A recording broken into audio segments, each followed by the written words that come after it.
Did you know that you can keep your library organized with folders so that it's easy to find your images, documents, and files?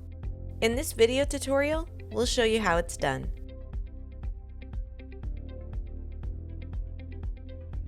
To create a folder, click the plus icon next to the Folders category. Then, enter the new folder name.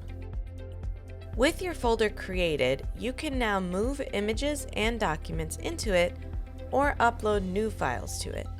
Let's start with moving files into your folder. Use the checkboxes to select the images or documents you want to move. Then choose Add to Folder and choose the folder where you want to move your files. You can also drag and drop files into your folders once you've got them selected. It's important to also cover the ways you can manage your folders.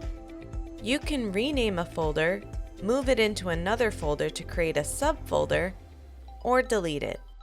Place your mouse over the folder you want to manage and click the drop-down arrow. Select Add to add a subfolder. Select Move to move a folder into another folder. Select Rename to change the folder's label. And lastly, select Delete to get rid of a folder. All images and documents in that folder will be marked as unfiled, but the files themselves won't be deleted.